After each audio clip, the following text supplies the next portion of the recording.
Perfect. Well, yeah, thank you all for joining. I'm Matthias. I work on the Cloud Connector group, and I'm going to talk about Cloud Connector today. Fitting topic. So let me share my screen.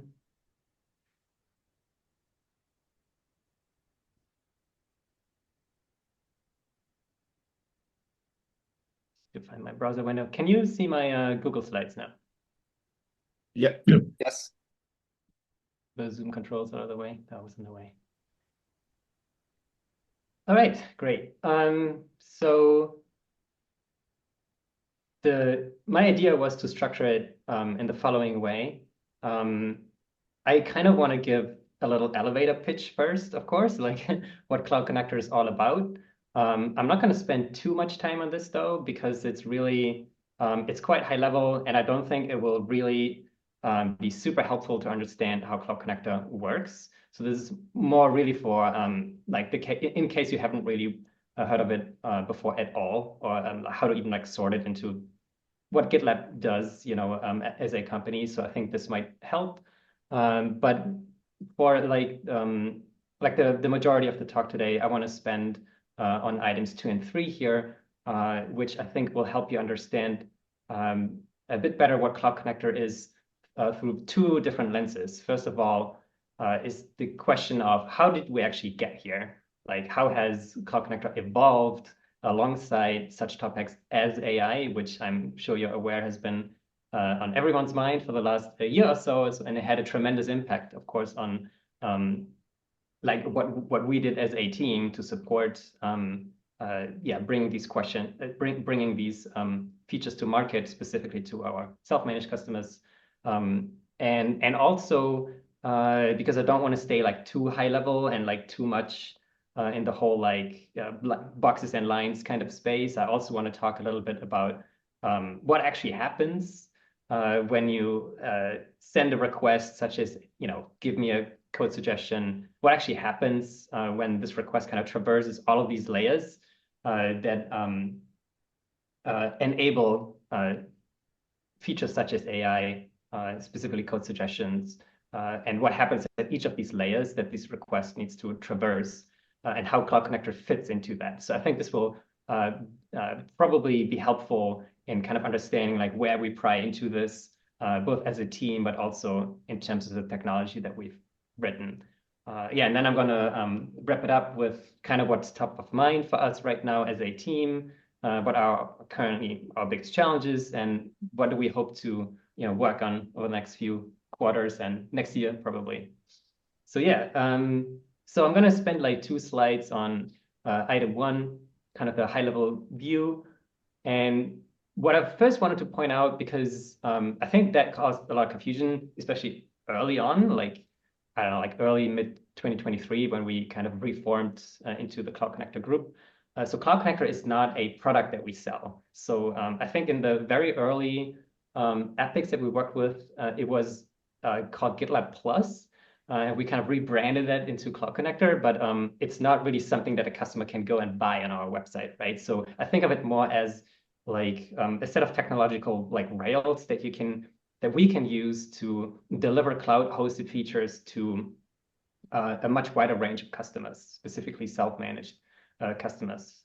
And that being said, it is also not a single entity in terms of a web service, because I often see people use the language like, oh, can the Cloud Connector solve this for us? And it's kind of like, in that phrase, in that name, it seems to suggest that there's like this box or something, the Cloud Connector that you can, I don't know, like stand up somewhere, and then it kind of connects your self-managed instances with cloud hosted features, but that's not quite how it works. So that's something I'm gonna elaborate on more for the remainder of this talk.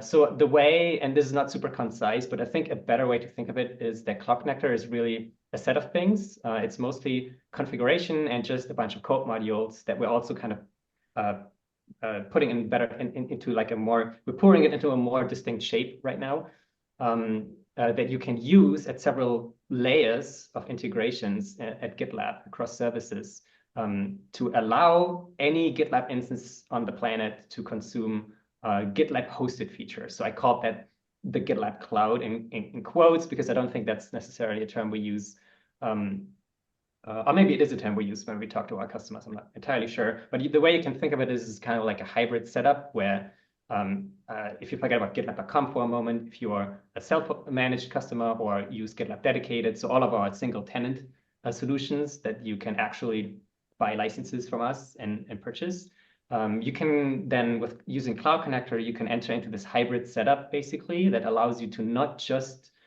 use features that are deployed immediately with the GitLab application, but part of which will be operated and hosted by us, the company, in our own cloud infrastructure. So that's basically what Cloud Connector affords the customers with.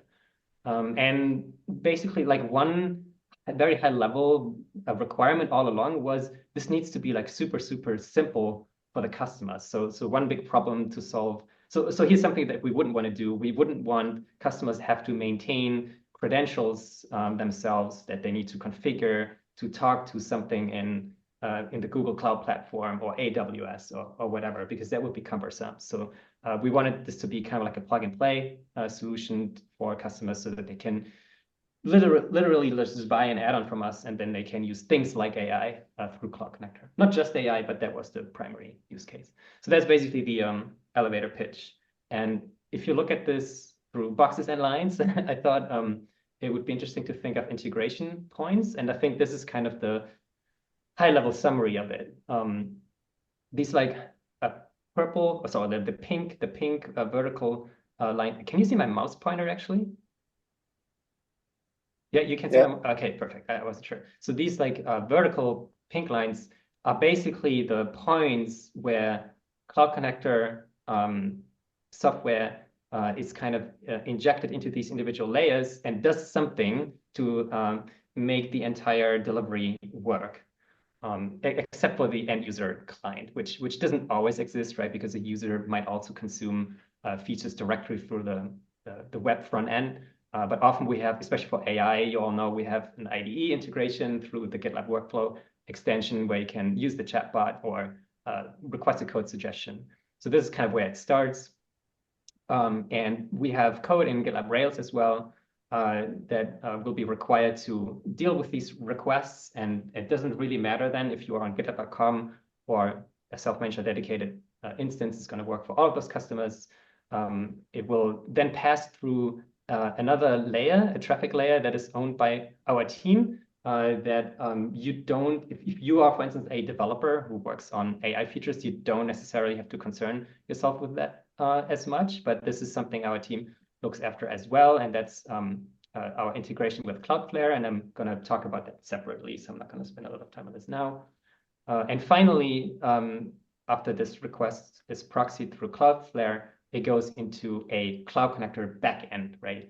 And so the backend we started with and that we focused on the most over the past year was the AI Gateway, which is deployed through Runway. But it's not the only one. We're actually working with other backend integrations right now. So Cloud Connector goes beyond AI, but that it has played such a large role that it felt like the best example to use for this talk to talk about like how this all comes together. Yeah, so that's kind of the bird's eye view of where Cloud Connector kind of fits into this overall picture. But I thought it would be really interesting to actually look at, and this is all like this is all from memory, so I hope I'm getting this right. So if anyone is here who needs to correct me, please let me know. But basically, the way it evolved, I thought would be super interesting to see, because in fact, when our group was so when we used to be the application performance team, and we kind of regrouped as the Cloud Connector team. The problem at the time, or what we had at the time, and I think it was summer last year, well, you know, give or take a few months, we had a code suggestions MVC that was already using the AI Gateway, and it was built by I think the AI team at the time, and I don't actually remember what it was called. We went through so many iterations of the different AI teams, but I believe it came in through an acquisition.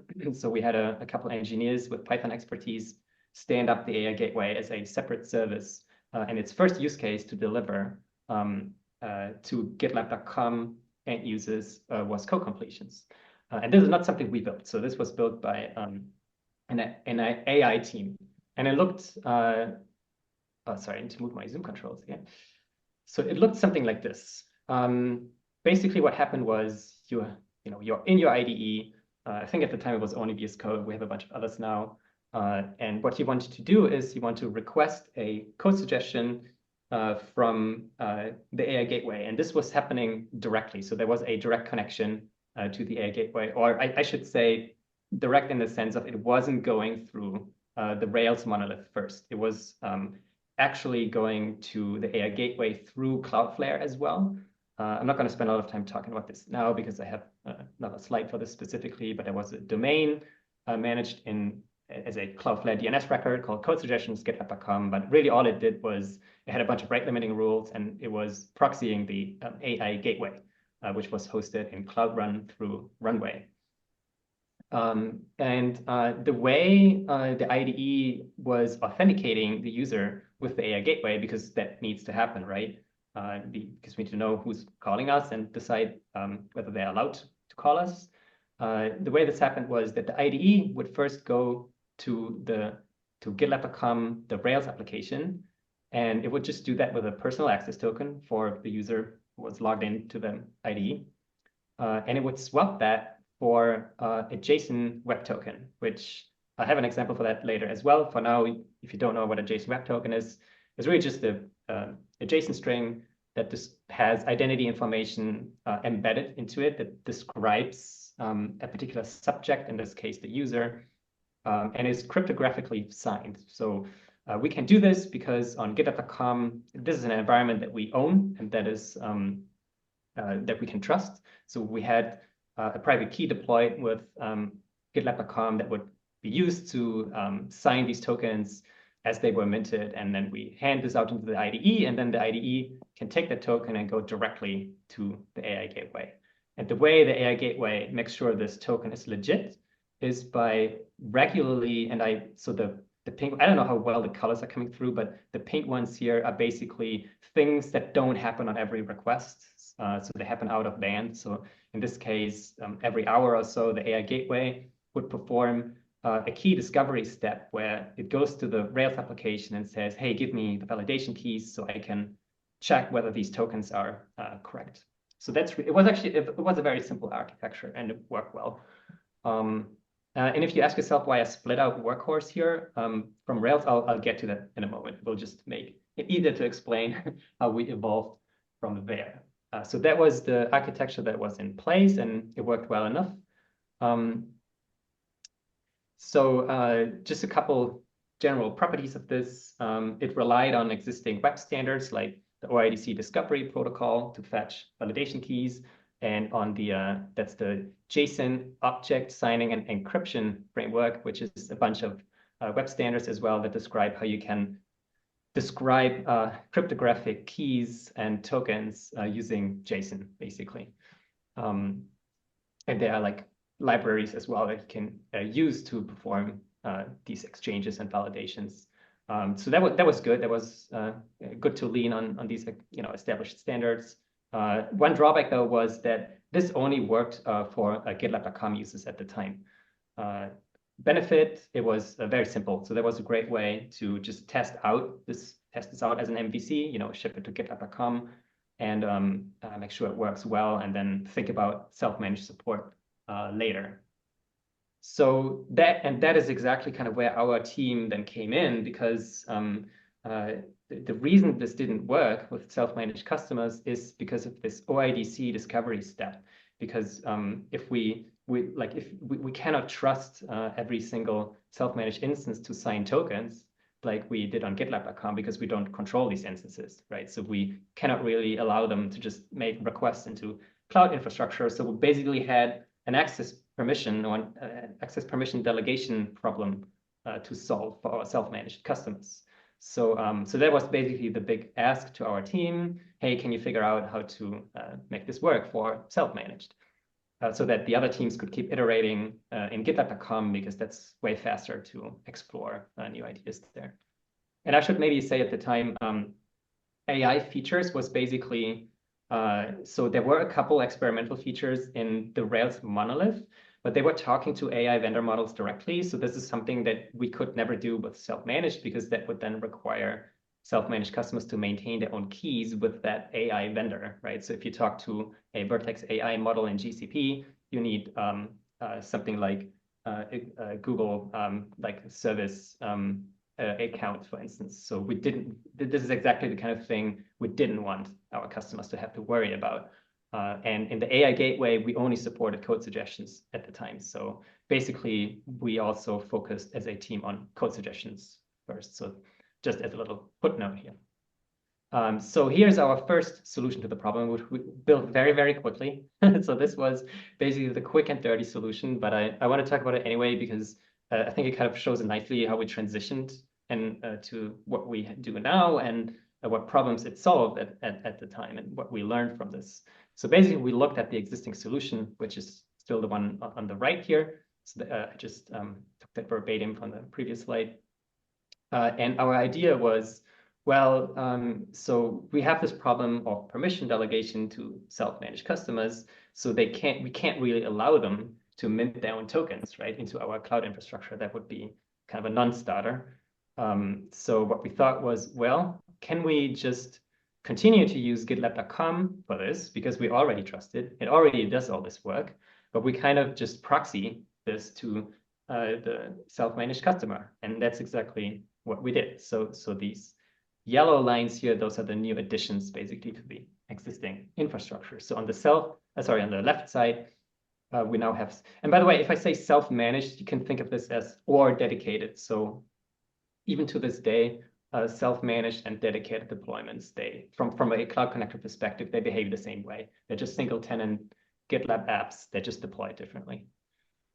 So what we did was we basically said, okay, we already have an IDE integration. We can just rely on that. It already sends a personal access token. And in the case of a self-managed customer, that would just be a personal access token you obtain from your own GitLab deployment if you self-host.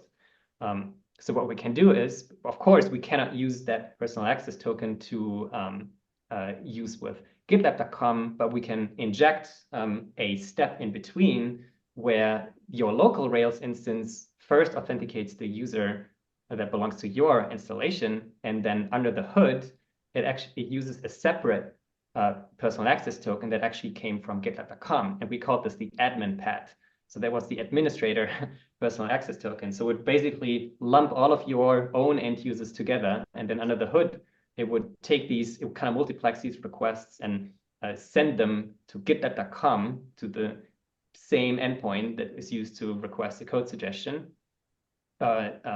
using this administrative user, and then say, because that administrative user had an account on GitLab.com, because we asked them to do that, frankly.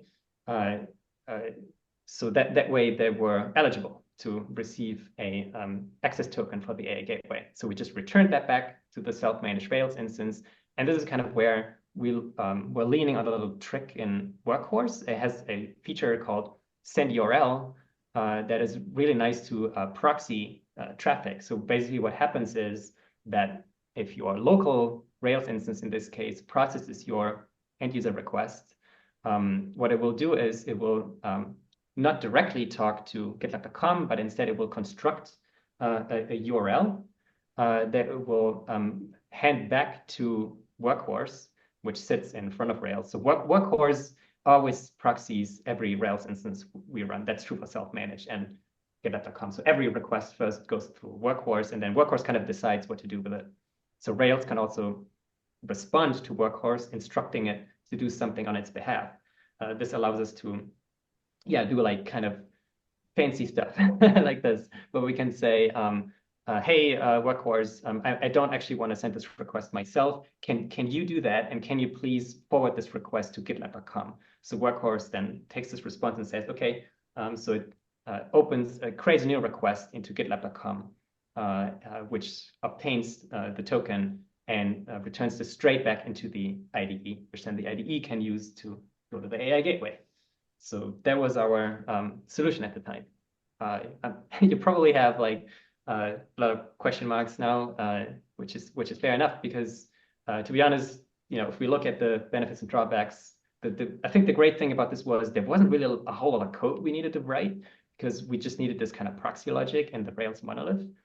But of course, it had a number of drawbacks that we were aware of even when we wrote this. So I think the worst thing was this like daisy chaining of GitLab instances where all of our customers would then dial gitlab.com to obtain these access tokens, which is just not great from an architectural point of view and from the scaling characteristics, because we didn't want to put gitlab.com on the critical path for all of the AI for all GitHub instances around the world. That was just this was okay when we had a handful of customers, but we knew this was something we wouldn't be sustainable in the long run.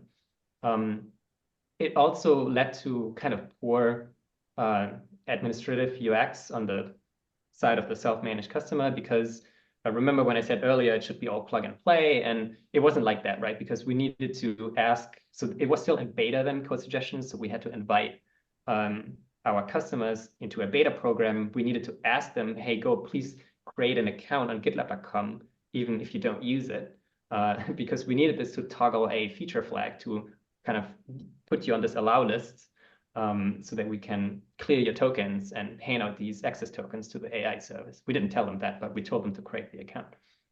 So that wasn't really a great, and you had like a box in your instance settings where you have to paste the admin token in, and it was just all, it was not a great solution. Yeah.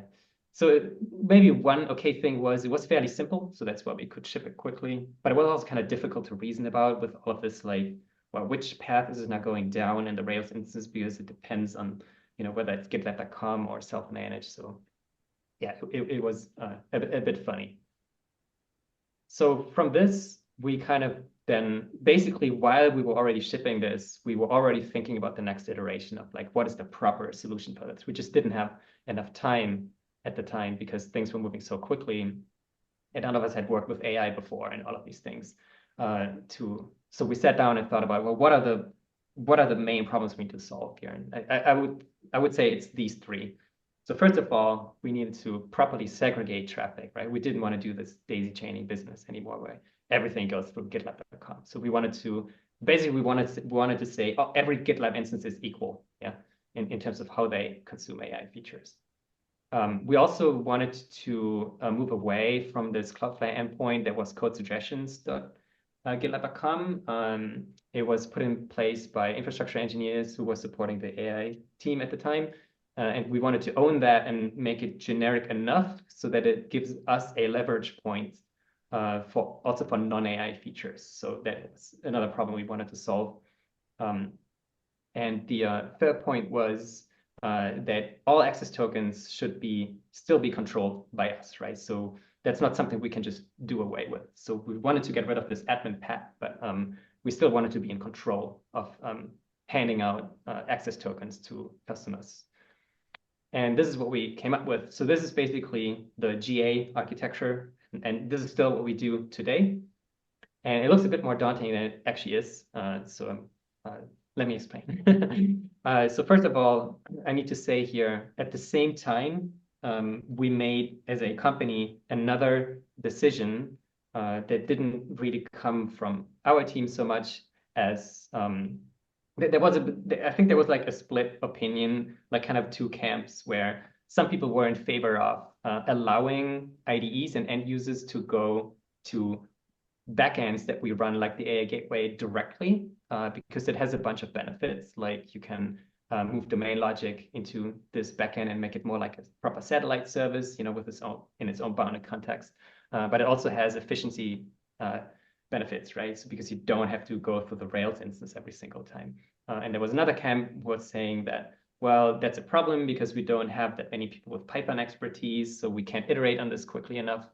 And all of the innovation currently happens in the Ruby monolith, and we had a lot of like experimental AI features at the time. They were all written in Ruby, but that didn't carry over to self-manage them because they were talking to vendor models directly, as they weren't going through the AI Gateway. So we just made a judgment, not our team, but someone made a judgment call at the time and said, no, everything needs to go through the Rails instance.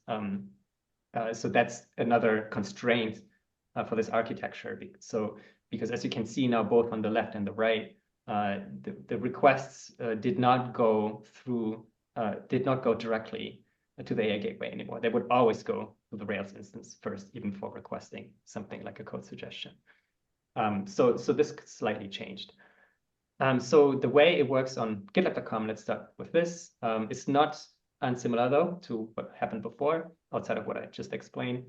You still have your GitLab.com normal user personal access token as a end user, and you obtain your code completion from the GitLab.com Rails instance now, which creates what we call an instance JSON Web Token, which represents the GitLab.com instance and its permissions that you can use, not your user permissions.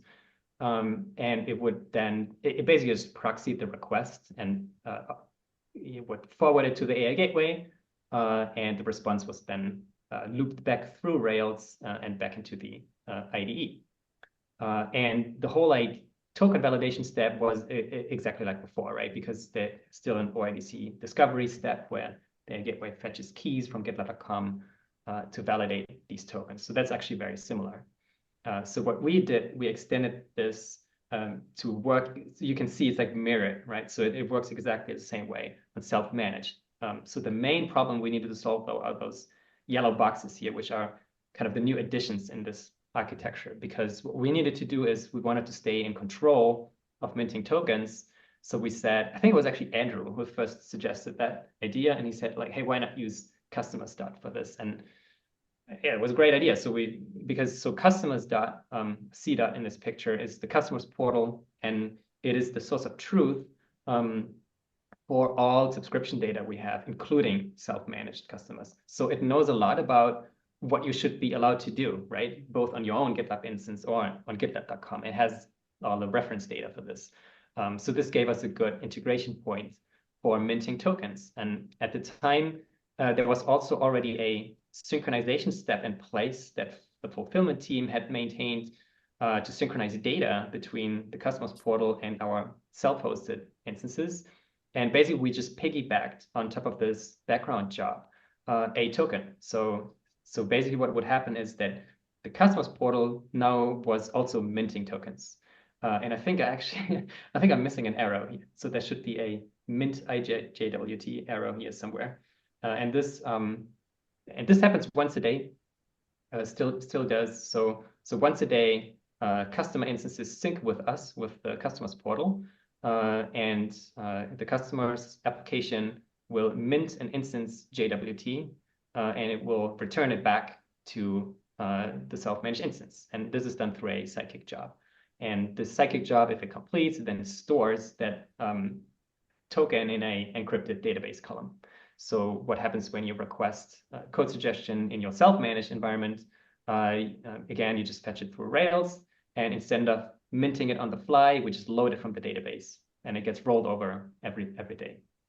And from there on, the edges are exactly the same as before. So it kind of looks complicated. It's actually not that complicated. And I think this had a lot of benefits. I thought it was a very clean architecture. We had this, it's both symmetric. So the request flow is the same. It's just who is the issuer of the token changed. And that's the only difference. There's no way around that if we want to be in control. It was also fairly iterative, so there isn't nothing tremendously new we were doing here. We were still relying on OIDC discovery, key fetches, on the JOES framework. This was all still this. In fact, in the AI gateway, I don't think there was anything we needed to change there. We maybe added some metadata around who is calling it. Is it a self-managed customer or GitLab.com? But other than that, it was very iterative. And of course, the main problem to solve was segregating by customer type, which we now did. But of course, we had an increase in complexity that was just not easy to avoid. So if we fast forward a little bit, so I said this is still pretty much what happens today, and that is true. But there was a little bit of a curveball. I think it was in spring 2024. I didn't fact check any of the states, so please do. But basically, there was an ask. There were complaints that because everything is going through the monolith now, both on GitLab.com and in self-managed, that code completion specifically, so those are the ones that should return immediately, right after if you type the suggest as you type feature, right? That was just too slow. And so there was a big effort around trying to figure out where do we lose a lot of time. And especially Jan was like very involved in that effort. And Bob was as well. But yeah, it was mostly a co-create effort. So our team was involved, but it was mostly driven by the create group, which was stage or group. Yeah. So yeah, kudos to them. But basically, they wanted to actually, at the end of the day, they found out we spent too much time in Rails doing things that we don't necessarily need to do. So we kind of wanted to go back to the roots where we started with and allow co-completions to be returned immediately from the AI gateway and don't do this round trip every single time through the monolith. And this was a bit of a curveball for our team because this did not work with our architecture, right? Because these instance tokens, they are instance scoped. So there was no such thing anymore as a user scoped JSON Web Token that the IDE would be able to use, because these instance tokens are very powerful. But we can't just ship them into an IDE. That would not be a good idea.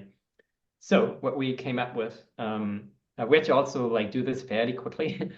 So what we came up with is what we call direct access, which is basically what we had originally, but kind of merged with this newer architecture that we then had. And basically the net addition here, so anything down here is actually still the same in terms of the flow, but there's a new token type that now allows this top level edge here again, which is to immediately request a code suggestion from the AI gateway. And in order to do that, we need to basically perform a token swap. So what happens is we need to swap a relatively powerful token that identifies the customer, or on GitHub.com, that would be the namespace, and self-managed would be the instance. And we need to swap that for a less powerful token that's tied to a user and that is short-lived and that they can only use to access a subset of these features, in this case, requesting a co-completion. So what happens here is that the IDE, and this will be the same on both sides, so I'm just going to talk about one. So the IDE just, again, with the personal access token, there's a lot of tokens involved. So with the personal access token, which is governed by your Rails instance, you request a UJWT, which is the user JSON Web Token first. And the Rails instance just forwards that. And in this case, the AI gateway is a new token issuer. So it can also mint tokens now. So it basically swaps the token that we were using before, the IJWT, and it derives a less powerful token from it that has less permissions and a shorter lifetime, and it returns that to the caller. And then the IDE can use that for an hour or so. It will be good for an hour or so. Then you need to repeat that process. And then you can go to the AI gateway directly with this. So this is, yeah, kind of a blend of the very first architecture and the one we built. And I didn't love this approach, to be fair. I think we kind of lost precision and clarity a bit because we have all of these different token types now, and it's kind of hard to reason about. It's also not super portable between, it's kind of like specific to a feature. So we kind of segregate not really cleanly by customer type anymore, but also by feature, because this direct access, you need to kind of build it specifically into each endpoint. So it's not a universal solution. Good news is, though, it's still fairly iterative, so nothing tremendously new, still using JSON Web Tokens and OIDC. So that's the positive. Yeah, complexity has definitely gone up, and I think it started to get a little confusing sometimes now to talk about the architecture. And yeah, that's basically it. Like that's where we're at now, and I'm gonna talk about where maybe to go with this later, because I first want to talk a bit more, get a bit more hands-on, like how this actually unfolds when you request a code suggestion. Any questions so far, actually, or yeah, just let me know if there's anything unclear, because if we start talking about the request lifecycle, we need to refer to these boxes again. Yeah, I had one question. Yes. About the sync from CDOT to the customer instance. Yeah. Is that is once a day, right? Yes. And is it like So there is a chance that I miss my daily sync when I order this. Yeah. Can they force syncing, or is it just like, okay, you have to wait for 24 hours? So the way, it's a really good question. And basically the way we solve this so far is the token that we give you is good for 3 days. So this would account for 2 days, 2 syncs failing in a row. This would be very noticeable at the time. So you basically, so up to 3 days, AI features will remain to work. But beyond that point, that's kind of the grace period we give you basically. The truth is though, if this sync stops working, there will be other things that will stop working. For instance, we use daily syncs between CDOT and the customer instance for seat link for seat reconciliations, because we need to check if they are overages, like if they consume more seats than they paid for. And this will also become noticeable in our backends at some point. So this is then not just, this will then turn into a more, not just a customer problem, but it'll start to look a little fishy. But yeah, we actually had a report just now where we saw things failing for an extended period of time on the customer side, and that's what we're currently looking into. So that is not impossible, right? So that is a problem we need to deal with, yeah. But I'm saying it's a problem we need to deal with outside of Cloud Connector, even because these syncs between the customers portal and the self-managed instances is something that we generally need to happen, because you cannot assume that a customer instance is facing the public internet, so we cannot make callbacks into it. That's like a really big limitation we need to work with. Yeah. So we need to basically pull, right, from the portal instead. Yeah, thanks. Yeah, clear.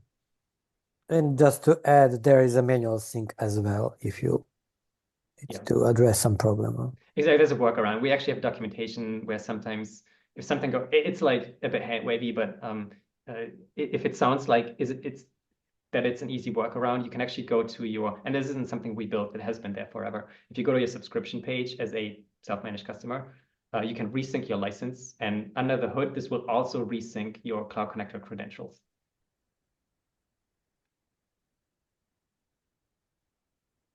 All right, so let's talk about an example then. So my example was, I'm a user and I want to receive a code generation. So we now split code suggestions into generations and completions.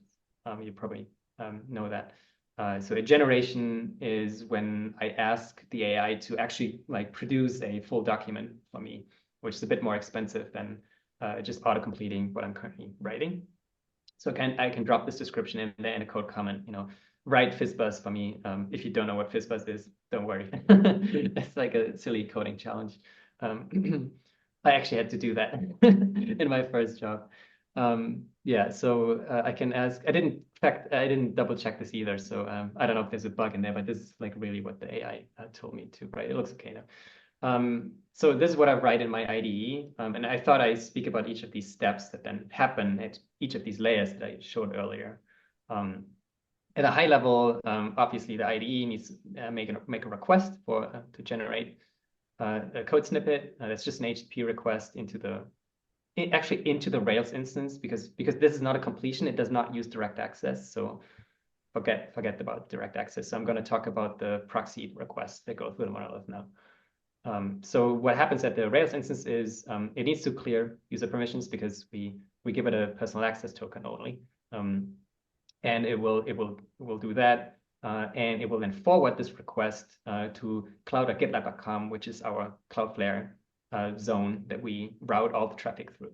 And Cloudflare does, I have a separate slide for this as well, but it's basically, it applies, it runs a web application firewall, and allows us to route requests into Cloud Connector backends using routing logic that we can define and control. So in this case, there would be the AI gateway, and then the AI gateway needs to again clear instance permissions in this case, because we give it an instance token that describes what the customer in general is allowed to do. Can they access, did they buy the right GitLab Duo add-on so that they are allowed to use code suggestions?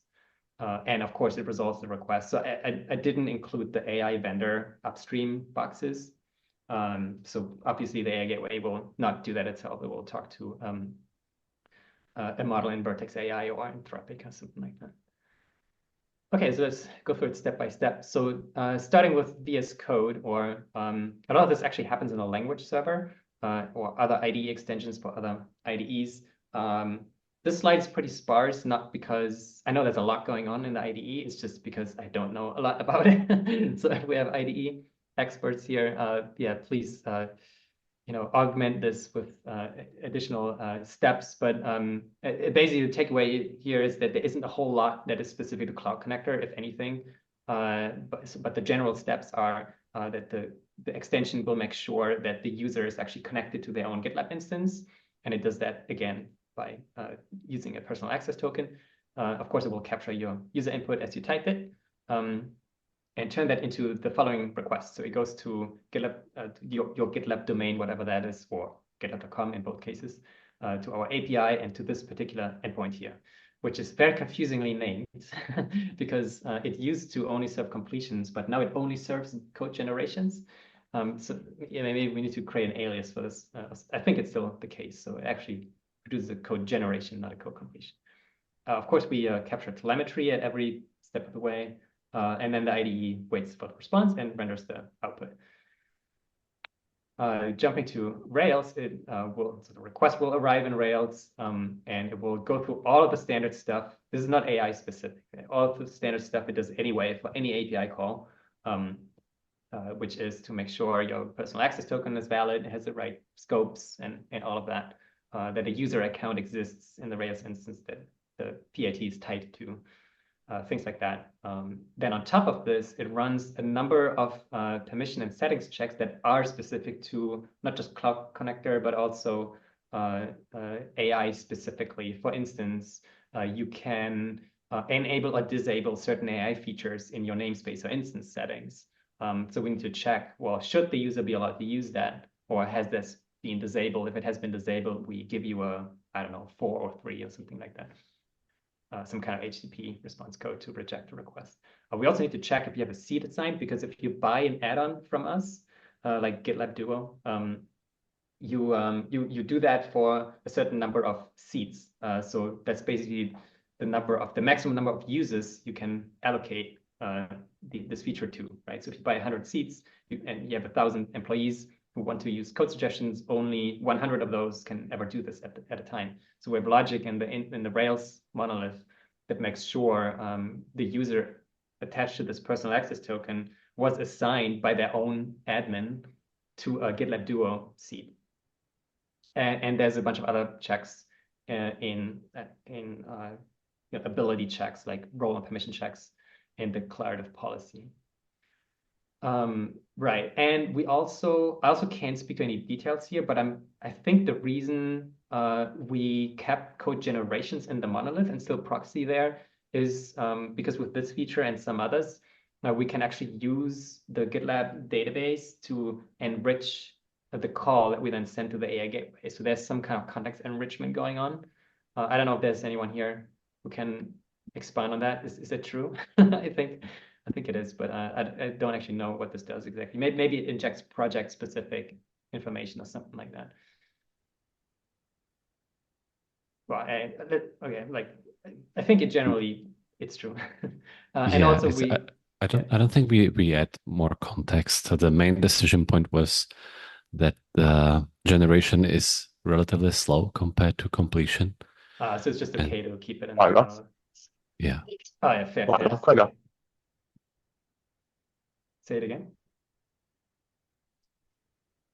Okay, all right. So, sorry, it cut off a bit. I'll delete that point from the slide. I thought it was also because we wanted to like inject additional metadata into the request, but that might not be true here. And of course, we always capture telemetry at each of these steps. So that happens in the Rails monolith as well. I have a second slide on this. So there's more that happens, and this is all Cloud Connector stuff. So once we're past all of these points, we basically need to turn this request into a request we send to Cloudflare and ultimately the AI gateway. So the first thing we need to do, once we know who you are based on your access token, and if you're generally allowed to use this endpoint, we need to load a mapping from a set of features that are tied to the particular add-on the instance has purchased, like GitLab Duo. We call these unit primitives, if you've seen that term tossed around before. I'm not going to unpack this here because it's fairly complex. So maybe Nicola can do a talk. Here's a good teaser for another talk. But basically the way to think of it is that we need to sync a mapping from things you're allowed to do with a particular token that you will use to make requests into the backend. And it will also contain information such as what is the not the GA date, but the cutoff date for this feature. So when does it go out of beta? Like at what point do you have to pay for it? So these are things that need to be very tightly like cloud control, right? They need to be in our control. So we cannot hard code this in all of these Rails monolith instances, right? Because the customer might never upgrade. So we can't rely on outdated rules in there. And sometimes we also decide to split up features. Like code suggestions is a good example. We split this into completions and generations, and also Duo Chat. Like that was delivered as a single feature at first. And we're now splitting it up in all of these sub features that we call unit primitives, like asking specific questions about documentation or asking specific questions or using chat to perform tasks like summarizing an issue. And those individual features might exist in different tiers of your license or the add-on you purchased, like Pro or Enterprise. So this is something we need to control, and that's this step 5 here. It makes it available, again, synced from customer start to the application. And it's included in the access token as well that we use to make the next request.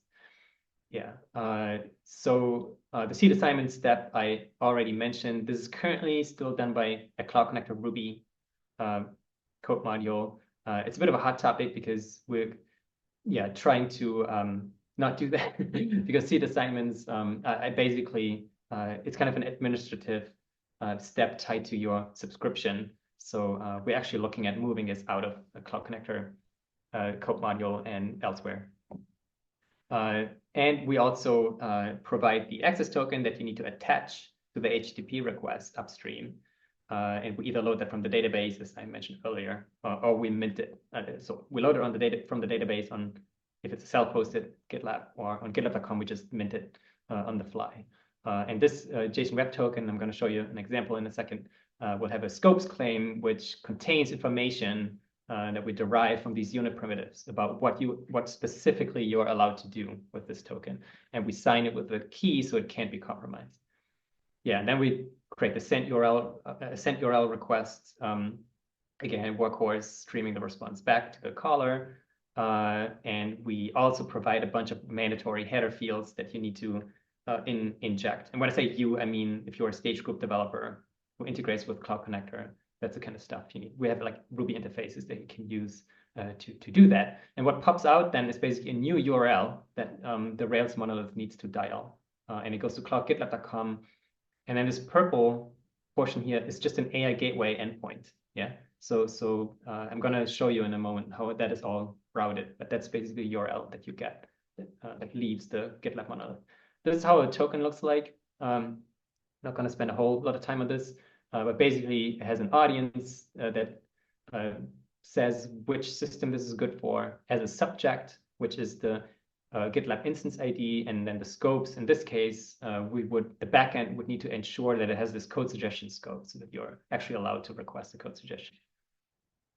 Yeah, so this request then, it goes into cloud.gitlab.com, which is our Cloudflare zone. Cloudflare in general it performs multiple roles, but in generally it's a CDN, so it affords us with all these global points of presence where it runs servers that move content closer to a customer, right? If you have a Rails instance and you are in New Zealand, you don't want to first, dial US East. So you want to go to a server that is closer, and it does that through a DNS routing solution called Anycast, which can basically basically returns the same IP address. It can reuse IP addresses to point to completely different servers around the world.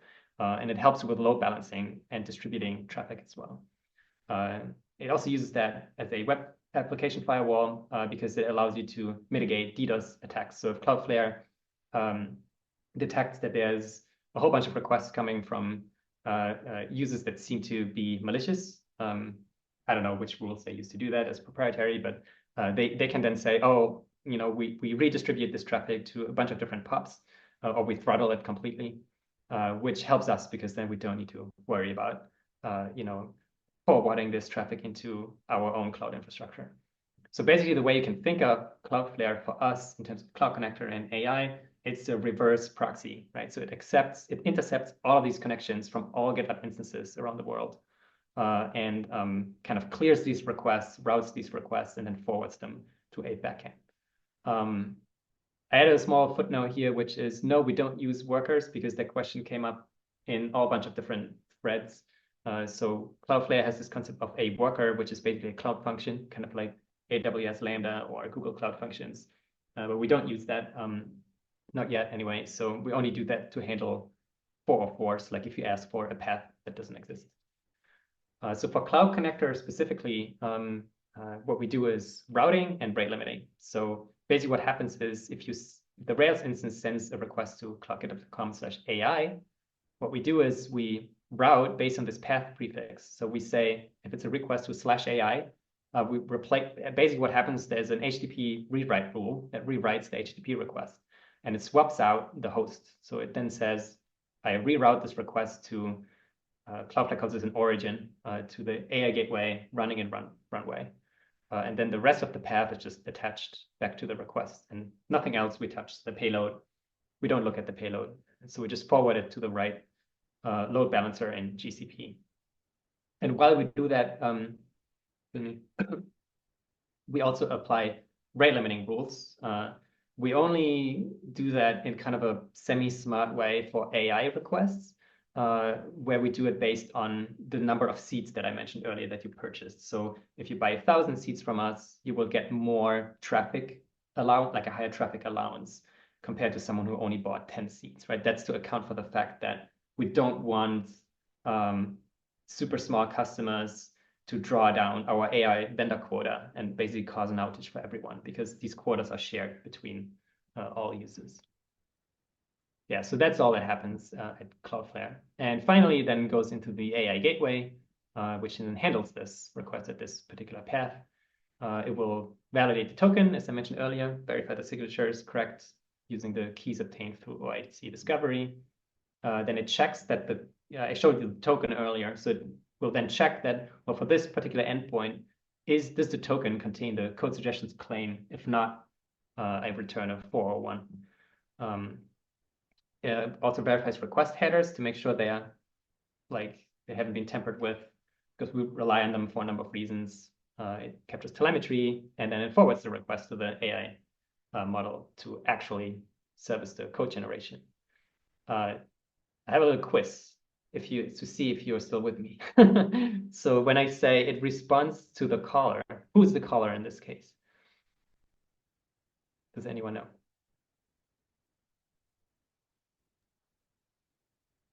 Come on. I guess it would be Cloudflare. No. So this is actually a good one. So the ID. Yes, I'll give you this. I would say yes and no. So maybe I should have been more specific. So when I meant caller, I mean kind of the initiator of the request. So it is true. I know I need to give you a yes because it's fully proxied. Cloudflare is a caller as well, but it's just a node in between. What I meant to get to was, and I think this is not immediately clear, is that the caller is actually Workhorse. Because we still use the send URL solution where Rails never actually handles the request, right? I think this can be a bit confusing because all it does is what I showed earlier, it clears the access token and it prepares the request, but then it responds to Workhorse and says, please perform this request, right? So from the perspective of Cloudflare but also like who it originally came from in the AI gateway is actually Workhorse making the request. I think it's kind of important to know because if you debug this in production or something, you often want to correlate requests with Workhorse logs more than with Rails logs because there isn't a whole lot that happens. But if you look at the latencies in the Rails logs for Puma, they will be very low for code generations because it doesn't really do much. Just loads the user and the personal access token and does that stuff. But then the actual latency is spent between Workhorse, Cloudflare, and But yeah, I think you're actually also right. Yeah. I just wanted to clarify this again. Your answer is much more interesting. Yeah, it's not obvious, right? I mean, and it's something. The reason I wanted to bring it up again is because it comes up a lot as a question, right? When talking about this, because it's not obvious at all. Yeah. So, and if this all works, then this is what you get. You get a code completion, code generation back in the caller. And yeah, I don't have a lot of time left. 5 minutes. So let's see if we can do opportunities. What are we thinking about right now? So we're still ramping up as a company in AI. So we're rolling out more features to more customers. So obviously, like a lot of this is like we learn as we go, right? So learning from past incidents. Yeah. Oh, sorry. I thought someone asked a question. Okay, sorry. Yeah, so we're still learning from past incidents. We had not that many, fortunately, but we had a few. And I don't just mean incidents on .com, but sometimes also just customer like support requests. Dealing with support requests that come through Zendesk, and then we need to look at well, what went wrong. We need to understand it. So, and one outcome of this was that we had trouble maintaining a stable connection or a stable exchange via OIDC to make sure we can continue to validate tokens in case there's something wrong with the identity provider.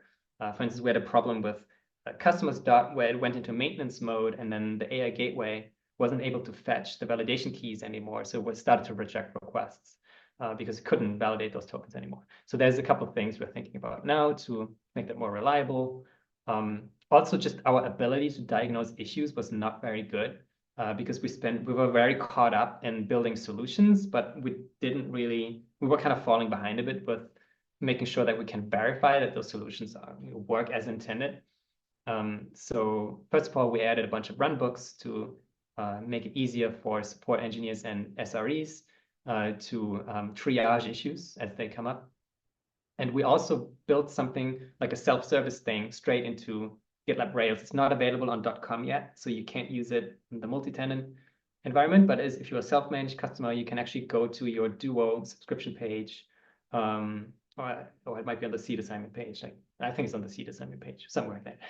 And you can run a Cloud Connector. We don't call it Cloud Connector because we don't advertise Cloud Connector as a product, but you can run a health check, and it will test a bunch of things, including a full end-to-end test that lets a request pass out of your GitLab instance through maybe your company enterprise proxy, through Cloudflare into the AI gateway and back, so that we give you then a bunch of green check marks, hey, it all works.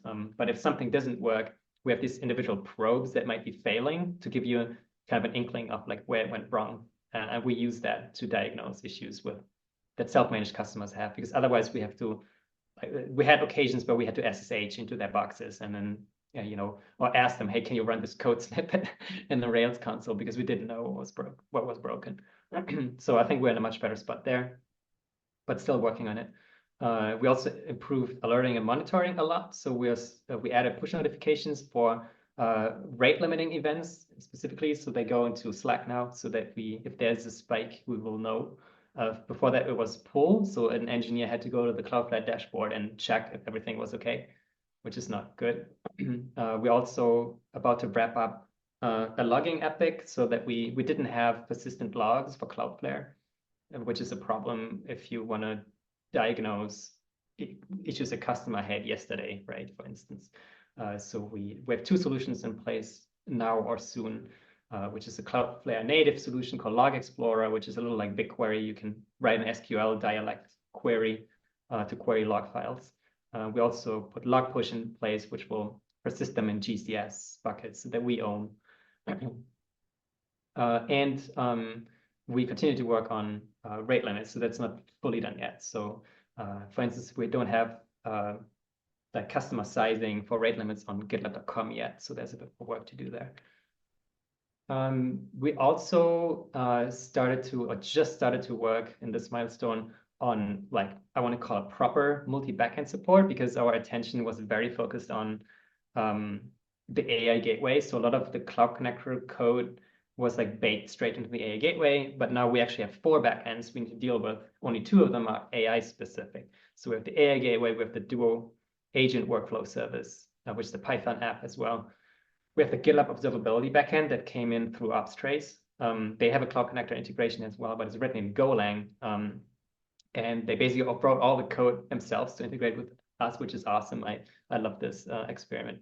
And we have the SAT scanner service to provide security scanning directly in IDEs. So that will use Cloud Connector as well. So they are being built right now, but it's starting to fall apart there a bit because we don't really have these good like library abstractions that they can work with. So there's a lot of code being duplicated in backends, and this all kind of started like slowly and then suddenly. So this is something we need to get back on top of. So we are extracting that into a new project called GitLab Cloud Connector library suite, which will support Ruby and Python and Golang services. And I think we also need to improve our documentation. So these, as we change these things, obviously. Then going forward, like a bit more long term, that's maybe more like a next year thing. Sorry, Matthias. Just want to say we're a couple minutes over. If folks need to go, that's cool, but I can stick Yeah, around. absolutely. Yeah, absolutely. If you want to. Yeah. And the slides are attached to the meeting event. I'm just going to finish that one because then I'm done. But yeah, feel free to drop off now. Yeah, so because the architecture has like a lot happened in a year, so it's a year now since we had the first proper architecture in place. I think it would make sense to take a breather and look at also what else happened around the company, maybe not just in AI. And there's 2 things we want to look at. One is to reduce the number of network calls that we need to make between all of these systems, and kind of go back to a simpler authentication layer that is based on a single type of token. So there's one idea that we have there that uses PKI, public key infrastructure, which works a bit more similar to how systems or companies like Let's Encrypt work, where we would be a key issuer, and we would distribute keys to customers that are short-lived, but that they can use to mint their own tokens in a way that is actually cryptographically verifiable by us, and that we can also revoke. So basically, we would act as a key provider to customers, but that's a bigger topic.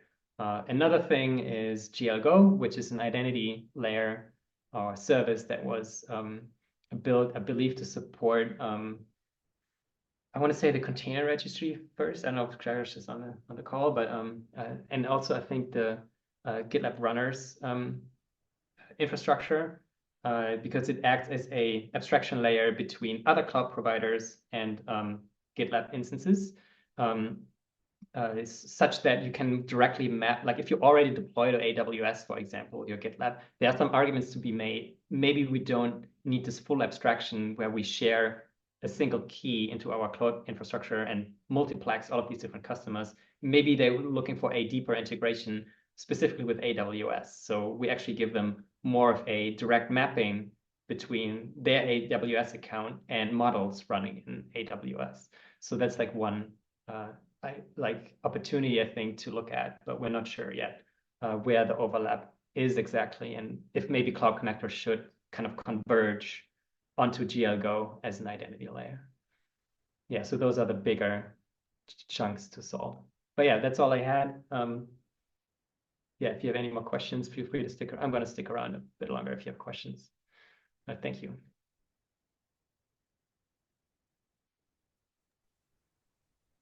Awesome. Thank you, Matthias. That was super informative. Thank you, Mike.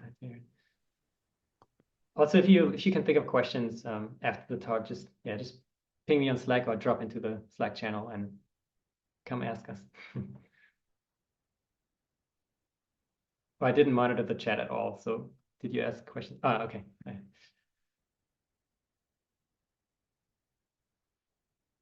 Cool. All right. Yeah, then I think we can wrap it up and see you some other time.